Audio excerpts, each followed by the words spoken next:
बाबा कहते हैं जीते जी हम बाबा के बनते हैं, फिर हम यहीं पर ही मर के रावण के भी बन जाते हैं। तो कभी कभी यात्रा में ऐसा होता है कि हमें पता भी नहीं चलता कैसे हम चेंज आ जाता है ना। वो जो पहले की भावना थी वो नहीं रहती। मुझे याद है जब मैं शुरू में ज्ञान में आई तो एक भाई थे, वो भाई मुझे अपना अनुभव सुनाए। और होता है ना कभी कोई मिल जाता है शुरू में तो प्रेरणा देते हैं। तो उस भाई ने मुझे बताया कि जब मुझे भगवान मिला तो मैं स्कूटर पे चिल्लाते हुए गया कि भगवान आ गया है, उठो जागो। तो मैं ऐसे कॉलोनी में जैसे खुशी में एक अनाउंसमेंट करते हुए स्कूटर से जाता था, इतनी मुझे खुशी होती थी। तो मैं भी उस अनुभव को सुनकर, है ना, उमंग तो आता ही है ब्राह्मणों के अनुभव को सुनकर, मुझे बड़ा अच्छा लगा। फिर मैंने धीरे धीरे देखा कि जैसे अभी 12-13 वर्ष देखती रही तो ऐसे कोई क्लोजली भी नहीं देखा, लेकिन बीच बीच में जो उनको देखा तो उनके जब बेटे जवान होने लगे तो वो भी बेटों के साथ जवान हो गए, है ना। वो भी उनके साथ घूमना फिरना, शॉपिंग, ये वो, इन्हीं चीज़ों में रह गए। अब पहले भी बैज लगाते थे, पहले भी वाइट पहनते थे, अभी भी पहनते हैं, अभी भी रोज़ सेंटर जाते हैं, लेकिन वो बात नहीं है जो पहले थी। तो अभी पीछे एक बार बात हो रही थी तो मुझे कहते, मुझे आपको देख के बहुत खुशी होती है। तो मैंने कहा मुझे आपको देख के बहुत खुशी होती थी अब थोड़ी कम होती है तो वो हंस रहे थे। उनको भी पता चलता है, लेकिन देखो हम कभी कभी इस यात्रा में ना ऐसा होता है कि जान भी नहीं पाते। अगर इंट्रोस्पेक्ट करते हैं तो जानते हैं, क्योंकि ये ऐसा जीवन है ना कि कोई इसी दुनिया में रह रहे हैं, यहीं से ही बुद्धि से मरते हैं, बाबा के बनते हैं, फिर बुद्धि फिर जाती है तो रावण के बन जाते हैं। ड्रेस एक बार बदल दिया तो नहीं बदलते, लेकिन दिल बदल जाती है कई बार, है ना। जो बाबा कल बहुत अच्छे से सुना रहे थे कि तुम पुराने संसार और पुराने संस्कारों से मरते हो तो जीते जी मरना हुआ। तो पहले तो सोचते हैं कि पुराने संस्कार और संसार से मर गए और सफ़ेद पहन लेते, मरने की तो निशानी है ना। हाँ, तो मुर्दे को सफ़ेद पहनाते हैं ना, तो पहन लेते हैं और सारा सादा जीवन अपना लेते हैं। लेकिन फिर सोचते हैं अभी ड्रेस बदलेंगे ना तो अच्छा नहीं लगेगा देखने में, तो सफ़ेद ही पहने रहते हैं, लेकिन बुद्धि जो है वो पुराने संसार और पुराने संस्कार जो हैं वो काम करने लगते हैं। तो इसीलिए बाबा ये बातें मुरली में कहते हैं कि हर एक को अपनी जांच करनी चाहिए। ये जीवन जो है बड़ा ध्यान से चलने का जीवन है ना, क्योंकि इसमें प्रैक्टिकली स्पीकिंग कोई भी दूसरा आपको नहीं बता सकता आप क्या करते हैं, है ना। भले ही आपका निमित्त टीचर भी होगा, वो भी आपको 1 घंटे देखता है, हाँ वो अलग बात है कि वो थोड़ा परख शक्ति रखते हैं, देख पाते, लेकिन फिर भी नहीं देख सकते। मनुष्य चाहे तो आज क्या है, सारी जीवन हिपोक्रेसी में बिता देता है ना। तो इसीलिए बाबा कहते हैं, लेकिन जो हम आए किस लिए, अपने लिए आए हैं ना, किसी को कुछ दिखाने या प्रूव करने तो नहीं आए।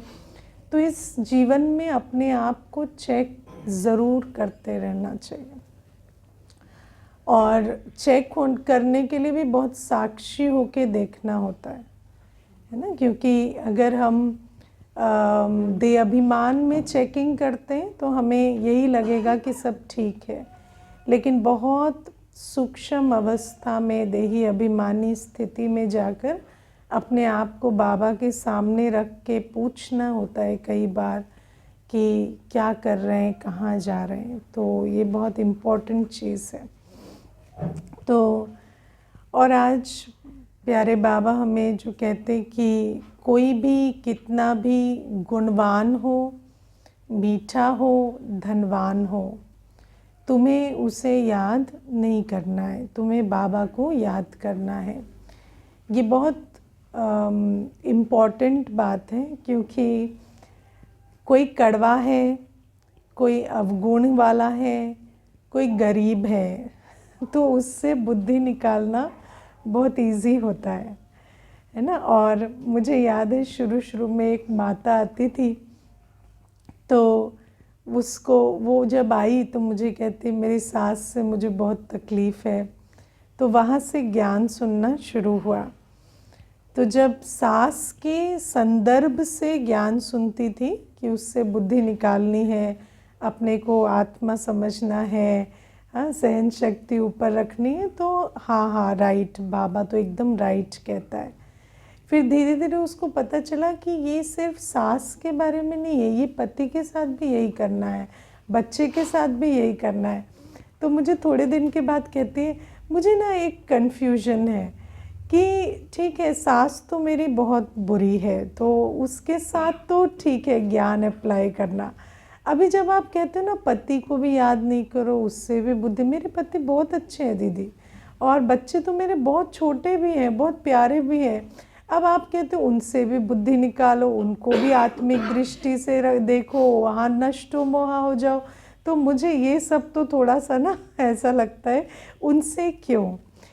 तो ये भी एक, मैं आपको ये भी बताऊं कि हम मेजॉरिटी ब्राह्मण और मेजॉरिटी ब्राह्मण आयु तक, मतलब 10 वर्ष 15 वर्ष तक भी हमें ऐसा लगता है कि हमें दुनिया से बुद्धि इसलिए निकालनी है क्योंकि दुनिया बुरी है ना। हमें ऐसा लगता है कि हमें इसलिए बुद्धि निकालनी है क्योंकि कोई अवगुणी है, क्योंकि कोई धोखा देने वाला है, क्योंकि कोई कड़वा है, क्योंकि कोई दुखदाई है। लेकिन अगर आप ध्यान से देखेंगे तो बाबा ने ऐसा नहीं कहा है बाबा ने ऐसा नहीं कहा कि दुनिया बुरी है इसलिए तुम बुद्धि निकालो। बाबा ने कहा बाबा मीठा है इसलिए बुद्धि योग बाबा से लगाओ, है ना। बाबा ने कहा कि बाबा सबसे मीठा है, सबसे प्यारा है। कोई प्यारा है, कोई मीठा है, पर बाबा से ज़्यादा प्यारा है क्या? बाबा से ज़्यादा मीठा है क्या? और फिर बाबा मेरा है, वो मेरा नहीं है ना। बाबा मेरा है, वो मेरा नहीं है। वो तो मुझे लगता है मेरा है, लेकिन वो मेरा नहीं है, मेरा बाबा है। मेरा बाबा माना सदा साथ निभाने वाला बाबा है ना, अविनाशी बाबा है।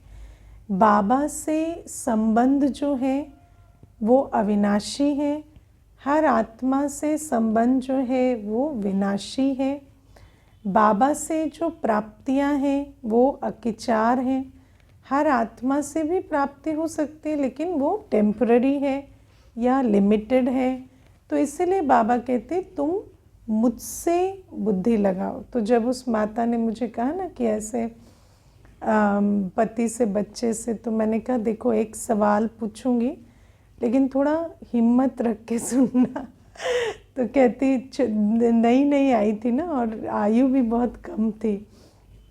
तो मैंने उसको कहा पति अच्छे हैं, बच्चे बहुत मीठे हैं, लेकिन विनाशी है ना या अविनाशी है?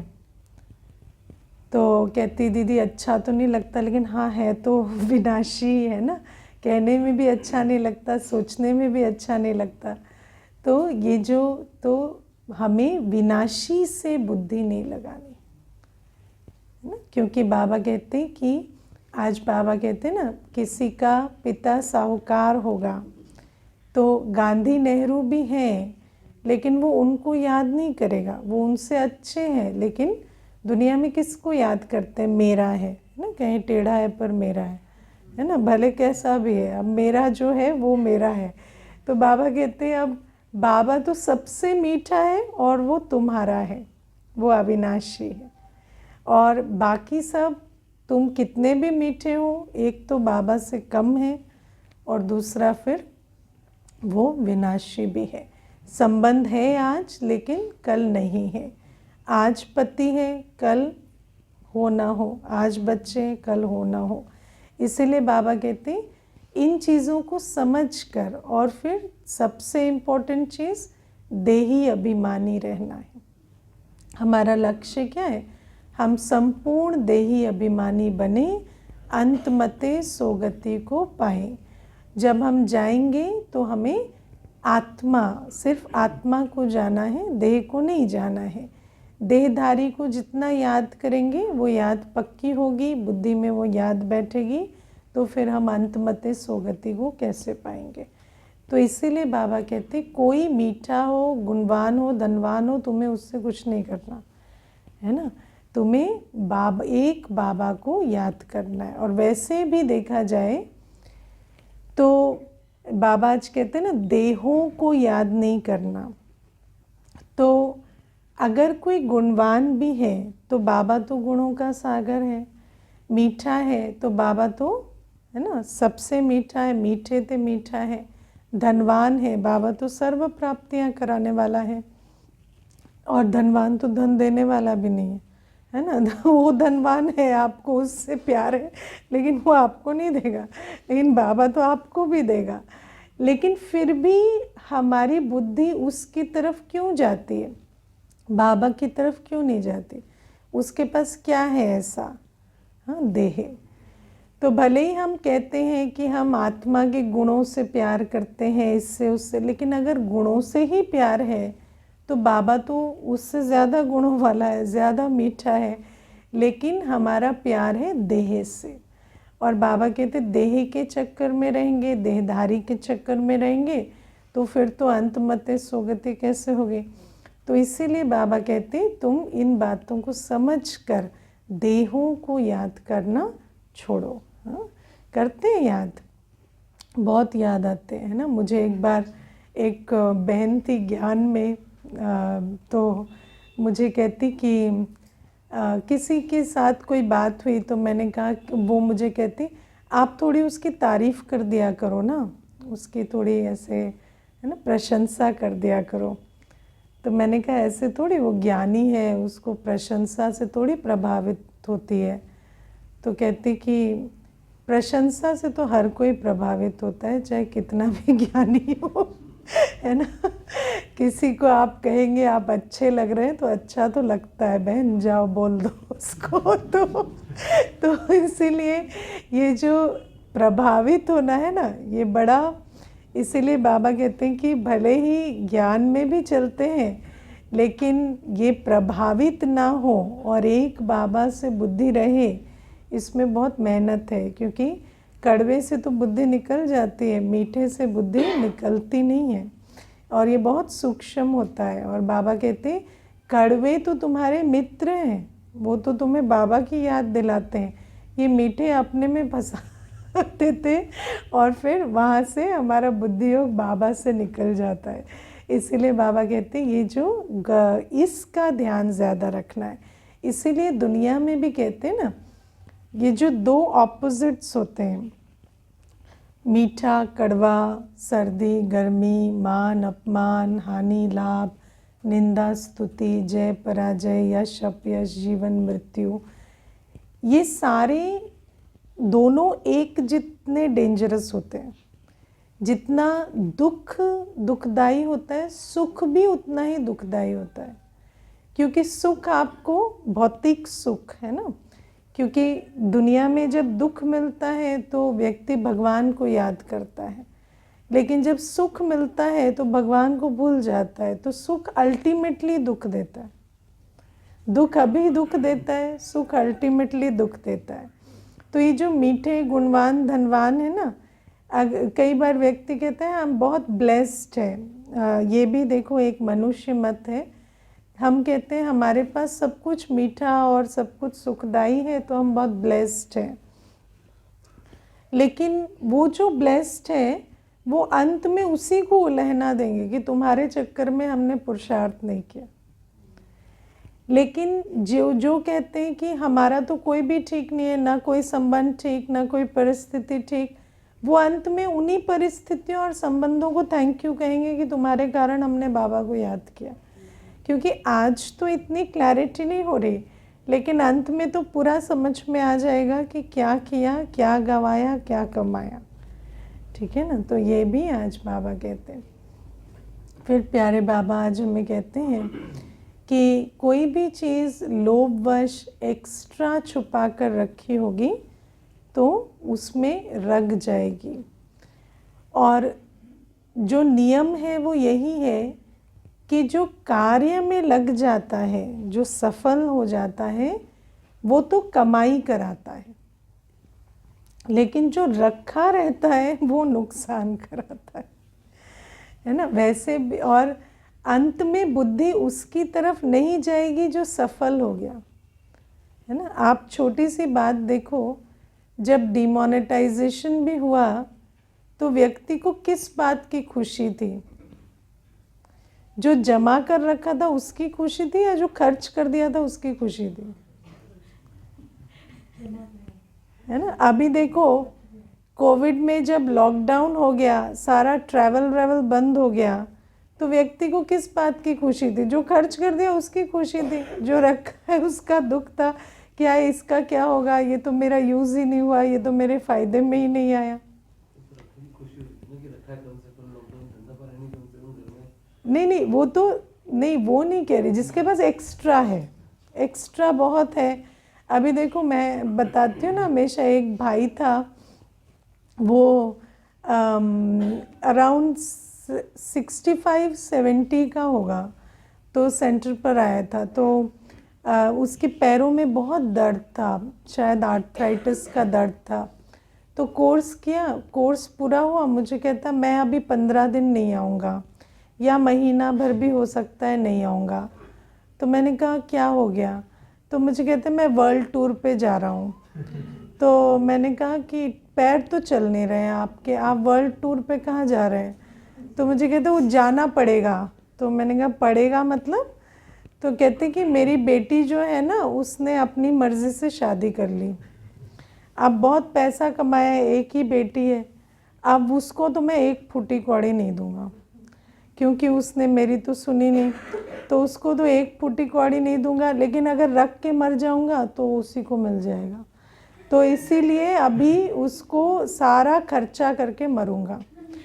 तो मैंने कहा लेकिन खर्चा करने के लिए तो जीना पड़ेगा ना। मुझे ऐसा लग नहीं रहा है कि आप ऐसे अगर खर्च करने निकलेंगे तो खर्च कर सकेंगे। तो आप क्या करो ना, थोड़ी अपनी तबीयत ठीक करो फिर जाना। तो कहते नहीं, जीवन का कोई भरोसा नहीं है, उसको ना मिल जाए।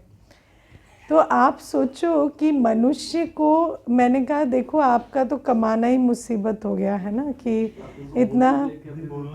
मैं तो बोल देती हूँ, हाँ। नहीं, कोर्स भी कर चुका था ना, तो इतना तो बन जाता है ना, रैपो की बोल सकते हैं। तो फिर मुझे कहता कि हाँ बात तो आप ठीक कह रही हो, लेकिन उसको देना नहीं है। तो वो चला गया वर्ल्ड टूर पे, वो वापस आया कि नहीं वो मुझे नहीं पता, है ना, उसकी कोई खबर मुझे नहीं मिली, है ना। तो ये जो बाबा कहते हैं ना, एक्स्ट्रा जो रखा है ना, वो अंत में बहुत दुख देगा, है ना। इसीलिए बाबा कहते हैं एक्स्ट्रा कुछ भी नहीं रखना है, ठीक है। लेकिन जहाँ लोभ होता है ना, लोभ ऐसा चश्मा है जो एक्स्ट्रा को नेसेसरी बताता है।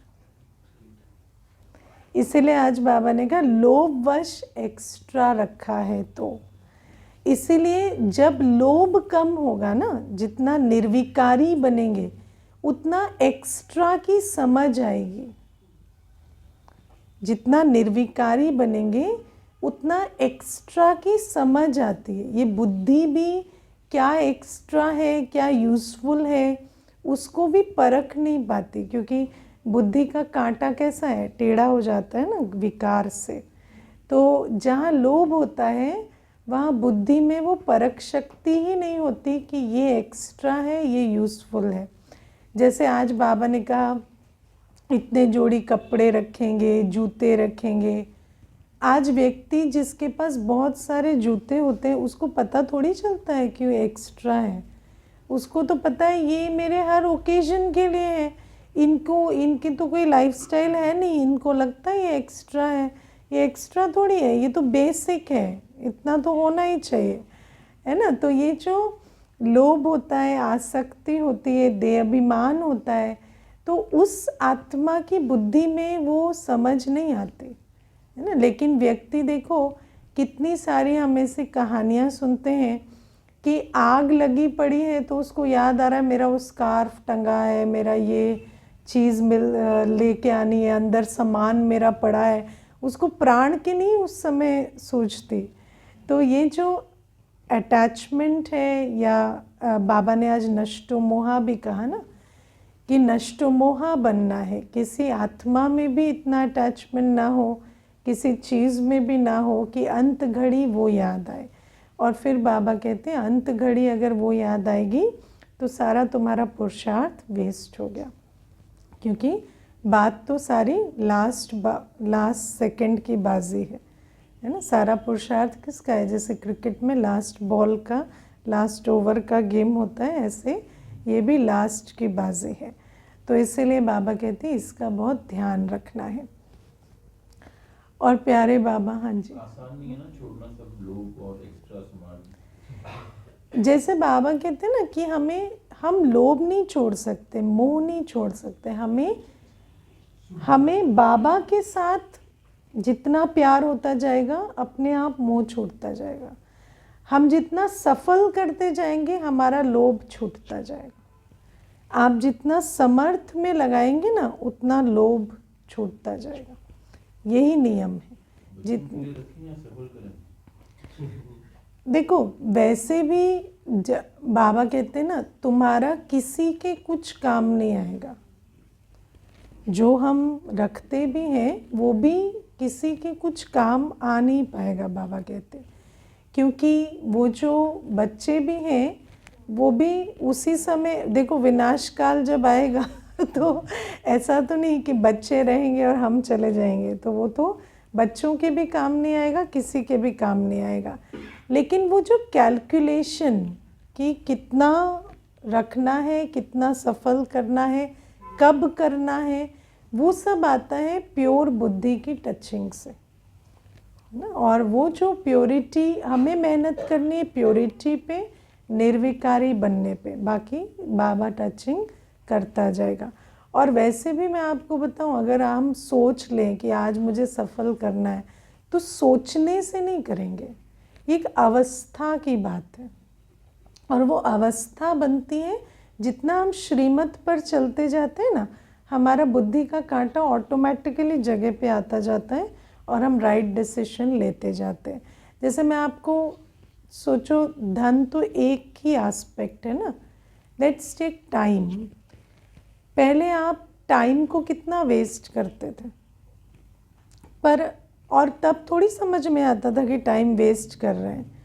इनफैक्ट ये सोचते थे कि 7 दिन मुरली में गए, कुछ धारण नहीं हुआ तो यहाँ टाइम वेस्ट हो गया, और वहाँ हम सो जाते तो हमारा लाभ होता। ऐसे ही बुद्धि चलती थी ना।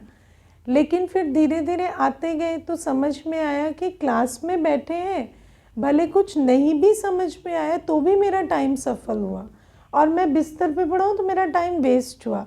तो ये शिफ्ट कैसे आता है? ये शिफ्ट आता है बुद्धि की प्योरिटी से।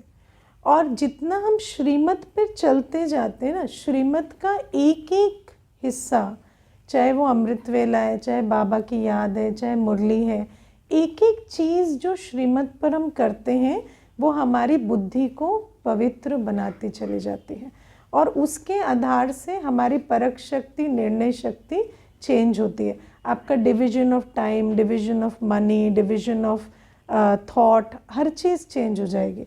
पहले मैं जिन बातों को बहुत सोचती थी आज मैं नहीं सोचती। आज मुझे पता चलता है ये व्यर्थ है। पहले मुझे लगता था नहीं सोचेंगे तो कैसे होगा, नहीं सोचेंगे तो शायद दुनिया नहीं चलेगी।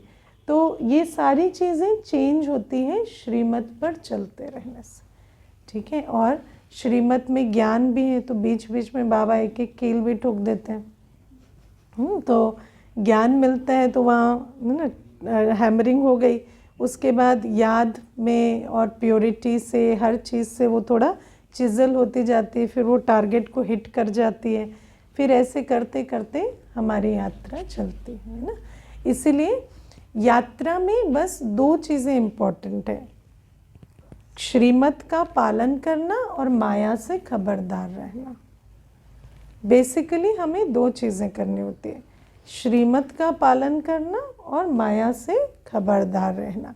माया की बाबा हमें परख मुरली में बहुत अच्छे से देते रहते हैं। तो माया को पहचान कर माया से सावधान रहना है और श्रीमत पर चलते रहना है, ठीक है। हमें बस इतना करना होता है, बाकी धीरे धीरे बाबा खुद ही करा देता है, ठीक है। हाँ हाँ, इसी में यही है, क्रक्स यही है ना। तो ये है। और फिर प्यारे बाबा आज हमें कहते हैं कि चरित्र जो है वो सिर्फ एक शिव बाबा के हैं। शिव बाबा जादूगर है, सौदागर है, रत्नागर है, पतित पावन है, ज्ञान का सागर है। आज मैं विचार कर रही थी कि बाबा क्यों कहते हैं कि मैं ज्ञान का सागर हूँ और ये मेरा चरित्र है, माना ये मेरी कोई स्पेशल क्वालिटी है, महिमा योग्य। तो बाबा कहते कि आज बाबा ने मुरली में बताया ना, मैं ज्ञान का सागर हूँ, मैं एक ही हूँ जो पढ़ के नहीं पढ़ाता, है ना। ज्ञान का सागर और कोई नहीं है, बाकी सब पढ़ के पढ़ाते, सब एक्वायर्ड नॉलेज देते। लेकिन बाबा की महिमा है, बाबा ज्ञान का सागर है। तो बाबा के सिवाय किसी और की ये महिमा नहीं है। बाबा कहते श्री कृष्ण भी पढ़कर श्री कृष्ण बनता है, और पढ़ाता तो बिल्कुल नहीं, है ना। तुम भी पढ़कर पढ़ाते हो, तुम भी मास्टर ज्ञान सागर भी बनते तो भी तुम पढ़कर पढ़ाते हो, तुम पढ़कर सुनाते हो। मैं ही एक हूँ जो ज्ञान का सागर हूँ, और किसी को ज्ञान का सागर या सोर्स नहीं कह सकते। तो बाबा कहते ये मेरी महिमा है। फिर बाबा कहते मैं हूँ पतित पावन, किसी और में पवित्र बनाने की शक्ति नहीं है। साधु सन्यासी भी पवित्र रहते हैं पर किसी को बना नहीं सकते, कोई भी किसी को पवित्र बना नहीं सकता, एक बाबा ही है जो पवित्र बनाते हैं। तो ये बाबा कहते मैं सौदागर हूँ। और बाबा ने उस दिन बहुत अच्छे से समझाया था, मैं इतना अच्छा सौदागर हूँ कि मुझे ये भी पता है कि किसका कितना कैसे सफल हुआ, है ना। जैसे मान लो, जैसे बाबा ने उस दिन कहा ना कि गरीब है और उसको धन का नशा नहीं है, तो उसकी पाई पैसे की भी बहुत कदर है, उसका पाई पैसा भी लाखों के बराबर है। और कोई धनवान है, लेकिन उसके पास धन है लेकिन धन का नशा भी बहुत है, तो उसका मैं सफल नहीं करता, उसका सफल होता नहीं, उसका मैं स्वीकार नहीं करता, है ना। और उसका स्वीकार नहीं करता, उसका मैंने उस दिन भी एग्जाम्पल दिया था। एक बार क्या हुआ कि एक सेंटर का निर्माण हो रहा था, तो एक भाई था उस सेंटर पर, स्टूडेंट था, तो उसको आया कि मेरा फ्रेंड है, उसका सीमेंट का काम है, तो वो क्यों नहीं सीमेंट की बोरियां वहाँ दे देता। लेकिन वो जो दोस्त था उसकी कोई भावना नहीं थी, उसको लगता था कि ये मेरे पीछे पड़ा रहता है, शायद इनको वो लोग कहते हैं तो ये पीछे लगा है, मैं तो देना नहीं चाहता, तो कई बार अवॉइड करता। लेकिन फिर भी ये रोज़ पहुंच जाता, है ना। अरे तूने आज भी नहीं भेजा, तो कई होते ना भोले होते हैं, इनको इतना समझ नहीं आता, तो वो रोज़ पहुंच जाता। तो एक दिन क्या हुआ, उसने भी थक के कि ये रोज़ रोज़ बोलता है, अभी ना झंझट ख़त्म करें, उसने भी 10 बोरी सीमेंट ले जाके डाल दिया सेंटर पे। अब डाल दिया तो अब आप सोचो, सेंटर पे हर चीज़ का कितना ख्याल रखा जाता है ना, कोई चीज़ वेस्ट नहीं होती। और 3 बहनें थी सेंटर पे, लेकिन सोचो सीमेंट बाहर रखी थी, गर्मियों के दिन थे, कोई बारिश के आसार नहीं, और तीनों सो गई तीनों को नींद आ गई, तीनों सो गए और बारिश आके वो सीमेंट पत्थर हो गई, है ना, पूरे सब पत्थर हो गया। और फिर वो बहनें उठ के सोचती कि ऐसे कैसे हो सकता है कि हम तीनों इकट्ठे सो गए और ये ऐसे पत्थर हो गए, ये तो बड़े अमेजिंग सी चीज़ है, आज तक ऐसे कभी नुकसान नहीं हुआ। तो फिर उस भाई को पूछा, ये जो आपका दोस्त लेकर आया, ये कैसे लेकर आया, इसने ऑफ़र किया था, क्या किया? तो कहता नहीं, उसको तो मैंने ज़बरदस्ती भेजा था। तो फिर उसका सफल नहीं हुआ, है ना, क्यों? क्योंकि उसको ये था मैं देता हूँ, है ना, मैं दे रहा हूँ। तो बाबा कहते इसीलिए ये जो सौदागर है ना, बाबा इतना अच्छा सौदागर है कि बाबा को एक्यूरेट कैलकुलेशन आती है ना। बाबा पुराना लेकर नया देता है, लेकिन पुराने में उसकी भी वैल्यू बहुत अच्छी लगाता है जिसके अंदर भावना है, जिसके अंदर दिल का प्यार है, उसकी वैल्यू कितनी है। जैसे दुनिया में भी कैलकुलेशन करते हैं ना, तो वेटेज डालते हैं, इसका वेटेज इतना, उसका वेटेज इतना। तो बाबा इतना अच्छा सौदागर है ना। तो इसीलिए बाबा कहते हैं जिसको, और फिर मैंने ये भी देखा कि जैसे जो पुरुषार्थ नहीं करता, तो मानो कोई बिल्कुल पुरुषार्थ ना करे, अब वो कुछ भी पुरुषार्थ नहीं करता, उसको ज्ञान नहीं मिला, उसको कोई पवित्रता नहीं है, कुछ नहीं है। अब अगर उसका यज्ञ में लग जाए तो उसको क्या पोजीशन देंगे सतयुग में? पवित्र तो बना नहीं, और धन लगा दिया तो फिर कैसे पोजीशन देंगे?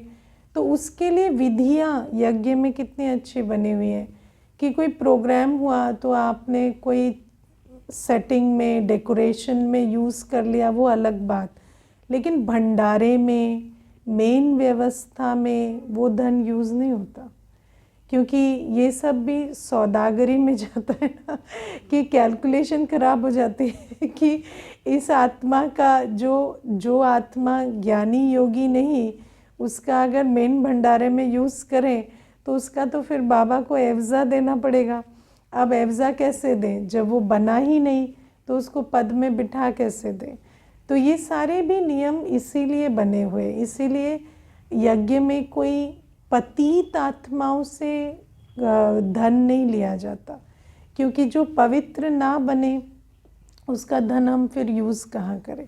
और किसी पतित का लगता भी है तो इस तरह की विधियाँ, ये प्रोग्राम, डेकोरेशन, फ्लावर्स, ये वो उसमें ही लगाते, है ना। तो ये भी बाबा कहते मैं रत्नागर हूँ, सबसे अच्छे रतन मैं देता हूँ, ज्ञान रतन, है ना।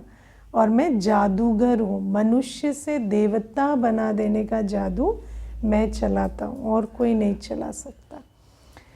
फिर आज बाबा हमें कहते हैं कि मंदिर जाने का सिस्टम क्यों रखा है? क्योंकि घर में ही मूर्ति रख के तो पूज लेंगे, लेकिन फिर चढ़ाएंगे कहाँ, है ना, दान कहाँ करेंगे? तो दान के लिए सिस्टम रखा है। मैं ना पहले सोचती थी कि मैंने लिटरली ये सवाल किसी को पूछा भी था कि बाबा तो ऐसे मोबाइल वैन में भी ज्ञान दे सकते हैं मना, है ना, ऐसे मोबाइल वैन की सेवा से भी, या शुरू में भी वो बात है। आजकल तो क्या है, इंटरनेट से और वैसे भी ज्ञान तो मिल जाता है, कोई ऐसी बड़ी बात नहीं है। आजकल ऑनलाइन यूट्यूब से, इंटरनेट से कितना ज्ञान मिल जाता है। फिर ये सेंटर्स, ये समर्पण, ये जीवन देना, ये सब कुछ क्यों करना है ना? मतलब इतनी जो व्यवस्था बनती है और बहनें समर्पित होती हैं और जीवन देती हैं, लोग पूरी लाइफ लगाते हैं, तो ये क्यों करना है? तो वो इसलिए करना है क्योंकि वही जो बाबा ने आज लॉजिक दिया ना, कि ये सब सफल करने की मशीनरी है। अगर एक सेंटर नहीं होगा तो आप अपना जीवन देंगे कहाँ? आप अपना तन मन धन लगाएंगे कहाँ, है ना। ज्ञान तो व्यक्ति यूट्यूब से भी सुन सकता है, भोग तो बाबा की याद में बनाकर और लगा सकता है घर पे। फिर सेंटर पे भोग क्यों लगता है? ताकि सफल हो। ये सब सफल होने की विधि होती है ना, ताकि कुछ धन का दान, कुछ समय का दान, कुछ तन का दान, क्योंकि तन सेवा भी अगर कुछ नहीं होगा, ना ब्रह्मा भोजन होगा, ना भोग बनेगा, ना कुछ होगा, तो फिर तन भी क्या सफल होगा। सेंटर नहीं होगा, कोई सेवा नहीं होगी, तो सफल क्या होगा। तो बाबा कहते हैं इसीलिए ये जो सारा यज्ञ बनाया गया है, यज्ञ स्वाहा करने के लिए रचा गया है। यज्ञ क्यों रचा गया है? स्वाहा करने के लिए। और जब तक स्वाहा नहीं करेंगे तो पुराना नया कैसे बनेगा। स्वाहा करने से ही तो पुराना नया बनेगा ना। इंग्लिश में जो वर्ड आता है सैक्रिफाइस, बहुत अच्छा वर्ड है। Sacrifice means to make sacred. अगर आप सैक्रिफाइस नहीं करेंगे तो पावन कैसे बनेगा। लेकिन सैक्रिफाइस करने के लिए तो यज्ञ चाहिए, आहुति डालने के लिए तो यज्ञ चाहिए। अगर आहुति डालनी है और यज्ञ नहीं है तो कहाँ डालेंगे। और बिना आहुति डाले श्रेष्ठ कर्म के लिए कोई प्रावधान ही नहीं है तो कहाँ करेंगे। तो फिर वही पतित कर्म में ही लगेगा, तो फिर पुण्य कैसे बनेगा या पवित्र कैसे बनेंगे। इस तन से अगर वही करेंगे जो आज तक करते आए हैं तो तन पावन कैसे बनेगा। इस धन से वही करेंगे जो आज तक करते आए हैं तो धन में शक्ति कैसे भरेगी। तो इसीलिए बाबा कहते हैं ये जो यज्ञ रचने का भी लॉजिक यही है कि हम स्वाहा जा सके, और जब तक स्वाहा ना जाए तो पवित्र नहीं बन सकते, है ना। तो ये भी आज प्यारे बाबा हमें समझाते। यंत्र के बारे में बात किया, चित्र नहीं लगाना घर पे करके। नहीं, बाबा ने कहा कि देखो जिंदे का चित्र थोड़ी लगाते हैं, मरे हुए का चित्र लगाते हैं ना। यही होता है ना दुनिया में। आपसे बाद में बात करेंगे, है ना। तो बाबा कहते जिंदे का चित्र नहीं लगाते। लेकिन मैं आपको बताऊं, आज तो हम मुर्दों की दुनिया में रहते हैं ना, तो हम जिंदों के चित्र लगा लगा के खुश होते हैं। आज तो व्यक्ति सामने बैठे व्यक्ति का भी फोटो देख के ज़्यादा खुश होता है, वो अपना भी शरीर का फोटो देख के ज़्यादा खुश होता है। आजकल व्यक्ति अपनी शक्ल आईने में नहीं देखता, फिल्टर लगा के सेल्फी में अपनी शक्ल देख देख के खुश होता है। ये है मुर्दों की दुनिया का कल्चर, है ना। लेकिन बाबा कहते हैं वास्तव में जो जीता है उसका चित्र नहीं लगाया जाता, है ना। जो जीता है उसको तो देखा जाता है। तो बाबा कहते हैं मैं तो जीता हूँ मैं तो तुम्हारे सामने हूँ, तुम मेरा फोटो क्यों लगाओगे। मुझे तो तुम बुद्धि से याद करोगे, मैं आ जाऊँगा, तुम्हें मेरी फ़ोटो लगाने की कोई ज़रूरत नहीं है। लेकिन बाबा कहते मानो कोई बूढ़ा है ना, भूल जाता है, तो उसको फिर दे दिया जाता है कि तुम याद करो। लेकिन चित्र देख के याद थोड़ी आता है, याद तो वही आता है जो दिल में बैठा होता है। इसीलिए बाबा कहते नष्टो मोह है तो चित्र की ज़रूरत नहीं, और मोह वाला है तो चित्र कोई काम का नहीं। क्योंकि चित्र सामने भी लगा होगा तो भी बुद्धि में कौन याद आएगा। अभी बाबा के कमरे में भी बैठ जाते हैं तो भी अगर किसी दिन बुद्धि हलचल में है तो चित्र से थोड़ी कुछ होता है, बुद्धि तो वहीं जाती है। तो ये आज प्यारे बाबा हमें कहते हैं। और फिर बाबा हमें कहते हैं कि ज्ञान और योग ये ब्राह्मण जीवन का आधार है।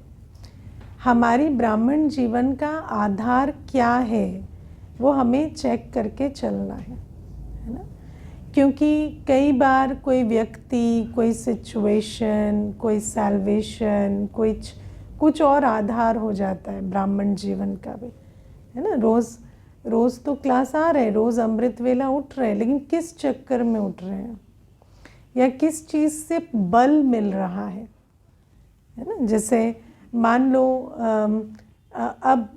मान लो एक चीज़ सोचो, मानो मैंने आपको कहा कि आपको सेंटर पे रहना है हफ्ते भर, तो बहुत अच्छा डिसिप्लिन चल रहा है, ब्राह्मण जीवन बहुत अच्छी चल रही है, लेकिन उसका आधार क्या ज्ञान और योग है? नहीं, सिचुएशन है ना। मधुबन गए, बहुत अच्छा टाइम टेबल चल रहा है, उसका आधार ज्ञान योग नहीं है, उसका आधार है सिचुएशन, है ना।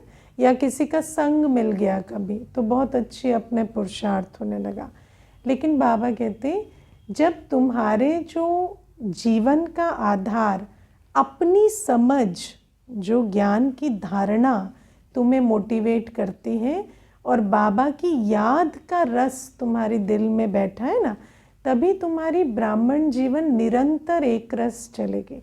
नहीं तो ऊपर नीचे होते रहेगी। कहीं कभी बहुत फास्ट चलेगी, बहुत अच्छा चलेगा, कभी नहीं चलेगा, है ना, क्योंकि आधार वीक है। ज्ञान योग मतलब जैसे अगर मैं अपने आप को इम्प्रोवाइज देख रहा हूँ अपने आप को, मुझे लगता है मधुबन जाके मैं और नहीं, वो ठीक है। ज्ञान में अगर योग में नहीं, देखो वो ठीक है, लेकिन ज्ञान माना रियलाइजेशन, है ना, योग माना बाबा से संबंध का अनुभव। अभी हम मधुबन भी गए तो भी हमें परिस्थितियां पुरुषार्थ करा रहे हैं या वहाँ मेरा रियलाइजेशन बेटर हो रहा है, मुझे बाबा से संबंध का अनुभव बेटर हो रहा है ना। कई बार बस सब जा रहे हैं तो हम भी जा रहे हैं, तो वो वाली बात हो जाती है ना। तो बाबा कहते हैं इसीलिए सिचुएशन या व्यक्ति या और कुछ आधार नहीं होना चाहिए, ज्ञान योग ही आधार होना चाहिए। कई बार ऐसा भी होता है, ज्ञान में आए कोई प्राप्ति हुई, ज्ञान में आए कोई और चीज़ बेटर होने लगी, उस आधार से भी चल लेते हैं। लेकिन फिर कल वो नहीं हुई तो फिर क्या, फिर हमारी ब्राह्मण जीवन फुस हो जाती है ना। फिर बाबा कहते हैं याद और सेवा। बाबा कहते हैं सेवा भी जो है, सेवा जब हमारी निस्वार्थ सेवा होती है और याद दिल की होती है, तो फिर कोई भी विघ्न आता है तो हम उसे पार कर लेते हैं। क्योंकि मैं आपको बताऊं कि कई बार सेवा में भी प्राप्ति हो रही है, खुशी की प्राप्ति हो रही है, मान शान की प्राप्ति हो रही है, तो सेवा भी निस्वार्थ नहीं है। कल मान नहीं मिला, अपमान मिला, तो क्या सेवा बंद कर देंगे? या कल कोई और विघ्न आ गया तो कैसे पार करेंगे? तो बाबा कहते हैं सेवा में भी ये चेक करना है कि निस्वार्थ सेवा है या नहीं। क्योंकि कई बार हमें पता नहीं चलता, सेवा में भी जो मिल रहा होता है उसके कारण बहुत खुश होते हैं। मानो आप सेवा करते हैं, दीदी आपको कहती है आप ही सबसे अच्छे हो, सबसे पहले आप ही का नाम याद आता है, इसीलिए सेवा चल रही है। अब मान लो कल दीदी ने कहा आपसे तो ना पता नहीं, आपका तो कोई काम सीधा ही नहीं होता, जो भी कहो उल्टा ही करके रख देते हो, तो उस दिन फिर सेवा में मोटिवेशन नहीं आएगा। तो उसके लिए थोड़ी सेवा कर रहे हैं, सेवा किसकी कर रहे हैं? बाबा की सेवा कर रहे हैं। तो इन बातों को हमें समझ कर चलना होता है। क्योंकि फाउंडेशन की क्वालिटी क्या होती है, जब फाउंडेशन हिलता है तो फिर सब चीज़ डावाडोल हो जाती है। तो फाउंडेशन यदि हमारा विनाशी है, टेम्पररी है, दुनिया के आधार से है, तो फिर हमारे ब्राह्मण जीवन एक रस नहीं चल सकते। और बाबा कहते विघ्न विनाशक वही हो सकते हैं जो सर्वशक्तियों से संपन्न है। कई बार ब्राह्मण क्या करते हैं, स्वमान ले लेते हैं, मैं विघ्न विनाशक आत्मा हूँ। अरे विघ्न विनाशक आत्मा बोलने से थोड़ी विघ्न विनाशक हो जाओगे। जब तुम सर्वशक्तियों से संपन्न बनोगे, और सर्वशक्तियों से संपन्न बनने के लिए तो क्या चाहिए, फिजिकल शक्ति भी आपको बढ़ानी होती है। तो जाके ज़बरदस्ती मशीन पे चढ़ के अपना पसीना बहाते हो ना। तो बाबा कहते हैं ऐसे सर्वशक्ति माना हर सिचुएशन में आप सहो, समाओ, सब कुछ करो, है ना, जो बन पड़े सारी शक्तियाँ यूज़ करो, तब जाके सर्वशक्ति संपन्न बनेंगे। कहेंगे सहना भी नहीं है, समाना भी नहीं है, ये भी चेंज हो जाए, वो भी चेंज हो जाए, हमारे हिसाब से सब अनुकूल हो जाए और हम विघ्न विनाशक बन जाए। हम कैसे विघ्न विनाशक बनेंगे फिर, जब हम अपनी शक्तियों को यूज़ ही नहीं कर रहे। और ये क्लास तो मैंने कई बार कराई ना कि हमारा शक्तियों के साथ रिलेशनशिप बहुत ख़राब है। हम सोचते हैं शक्तियाँ रहें पर कभी यूज़ ना करनी पड़े, है ना। भगवान आप सर्वशक्तिवान हो, मैं मास्टर सर्वशक्तिवान हूँ, लेकिन भगवान कृपा रखना ऐसा दिन ना है जो मुझे सहन शक्ति यूज़ करनी पड़े, है ना। यही तो चलता है। तो ऐसे नहीं, सहने की बात आई तो खुश हो जाओ कि हाँ अभी सहन शक्ति का प्रयोग होगा। जितना आप यूज़ करेंगे, सोचो एक अच्छा खासा व्यक्ति जाके क्यों इतना मेहनत करके और जिम करके और रनिंग करके और इतना कुछ करके, क्योंकि यूज़ नहीं करेंगे तो बढ़ेगा कैसे। तो बाबा कहते या तो परिस्थितियाँ तुम्हें वो अपॉर्चुनिटी देती हैं, उसमें अपनी शक्तियों को यूज़ करके शक्तियों को बढ़ाओ, तब विघ्न विनाशक बनेंगे। जब इतने शक्तिशाली बनेंगे ना तो माया दूर से ही नमस्कार करके चली जाएगी। ओम शांति।